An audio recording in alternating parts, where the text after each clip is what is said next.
lintasan bahan mentah atau bahan setengah jadi yang mengalami beberapa proses perakitan, mulai dari proses rakitan awal sampai menjadi sebuah produk akhir.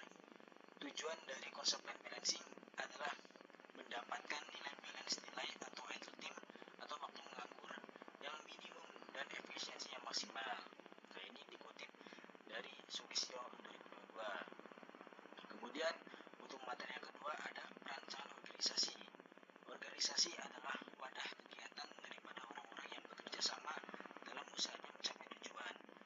Penyusunan struktur organisasi merupakan langkah awal dalam memulai pelaksanaan kegiatan organisasi. Dengan kata lain, penyusunan struktur organisasi adalah langkah terencana dalam suatu perusahaan untuk melaksanakan fungsi perencanaan, perorganisasian, pengarahan, dan pengawasan.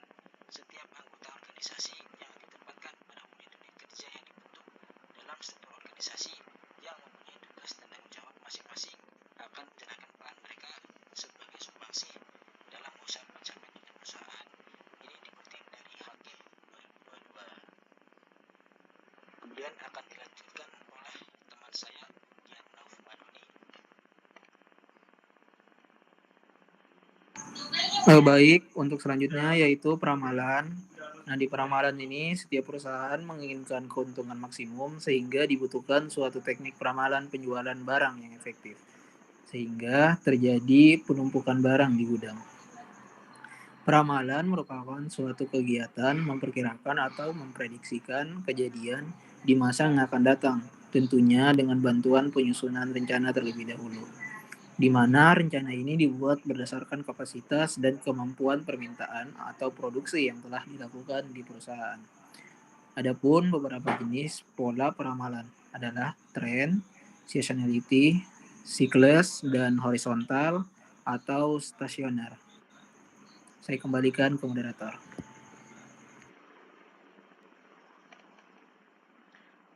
Oke, untuk materi selanjutnya akan dibacakan oleh Iqbal Alanusa. Baik, materi selanjutnya adalah aggregate planning, yaitu adalah perencanaan produksi pada perusahaan manufaktur, merupakan aktivitas yang sangat penting dalam menentukan kontinuitas operasional produksi.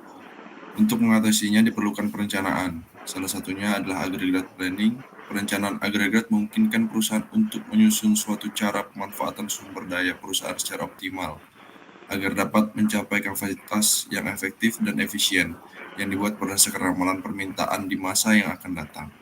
Perencanaan agregat berperan dalam mengalokasikan seluruh sumber daya yang dimiliki perusahaan terkait dengan penentuan kuantitas dan waktu produksi pada jangka menengah. Biasanya di antara 13 hingga 18 bulan ke depan. Inti dari perencanaan agregat itu sendiri adalah menyesuaikan kapasitas yang dimiliki perusahaan dengan permintaan dalam jangka waktu yang menengah.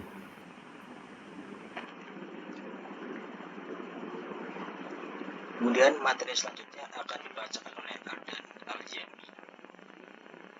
Oke, selanjutnya yaitu materi Material Requirement Planning atau MRP, yaitu pada beberapa kebutuhan industri dibutuhkan sebuah metode yang dapat digunakan untuk penjadwalan bahan baku. Salah satunya dengan menggunakan MRP atau Sistem Perencanaan Kebutuhan Bahan Baku. MRP adalah sistem pengendalian dan perencanaan persediaan yang bergantung pada permintaan yang menjadwalkan jumlah yang tepat. Metode MRP digunakan untuk proses perancangan dan pengendalian pesanan dari persediaan dengan memanfaatkan informasi tentang permintaan untuk mengatur persediaan.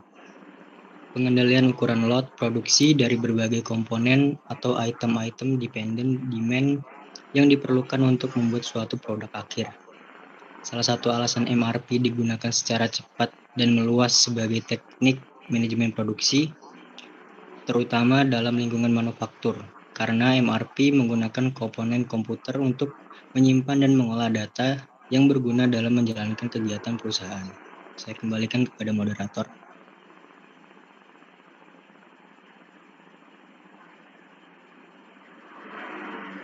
Kemudian materi selanjutnya akan dibacakan oleh Karina Valentin.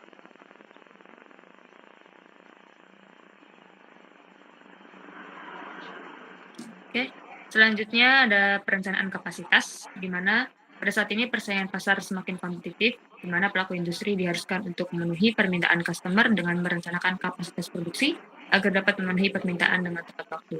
Menurut Hadinata et al. Pada tahun 2021 dalam jurnalnya menjelaskan bahwa apabila terjadi kelebihan kapasitas, sudah pasti operasional produksi tidak efisien, dikarenakan stasiun yang jarang bekerja penuh atau sering menganggur. Begitu pula apabila stasiun mengalami kekurangan kapasitas, maka akan tentu target yang diinginkan perusahaan tidak akan dalam suatu periode waktu tertentu. Selanjutnya, menurut Sugitama, yaitu kapasitas merupakan sebagai jumlah output maksimum yang dapat dihasilkan suatu fasilitas produksi dalam suatu selang waktu tertentu. Kapasitas merupakan suatu tingkat keluaran dalam periode tertentu dan merupakan kuantitas keluaran tertinggi yang mungkin selama periode itu. Kapasitas dapat disesuaikan dengan tingkat penjualan yang sedang berfluktuasi yang dicerminkan dalam jadwal induk produksi atau master production schedule. Selanjutnya adalah penentuan HPP dan HJP. Penentuan harga pokok penjualan atau HPP dan harga jual produk atau HJP adalah langkah penting dalam bisnis untuk memastikan keuntungan yang optimal. HPP adalah total biaya yang dikeluarkan untuk memproduksi atau memperoleh barang yang akan dijual, yang mencakup biaya langsung seperti bahan baku, tenaga kerja, dan biaya produksi lainnya. Sedangkan untuk HJP sendiri adalah harga yang dibebankan kepada pelanggan untuk membeli produk atau jasa. Penentuan HJP itu biasanya mencakup HPP, biaya non-produksi seperti pemasaran dan distribusi, serta margin keuntungan yang diinginkan. Jika konsep ini belum dikuasai, akan menyebabkan kesulitan pembebanan BOP atau biaya overhead pabrik atau perusahaan terhadap produk yang akan terpengaruh terhadap keakuratan hasil perhitungan HPP dan HJP. Itu adalah penjelasan yang dituliskan oleh Nasrul et al. Pada tahun 2021 dalam jurnalnya. Selanjutnya saya kembalikan kepada moderator.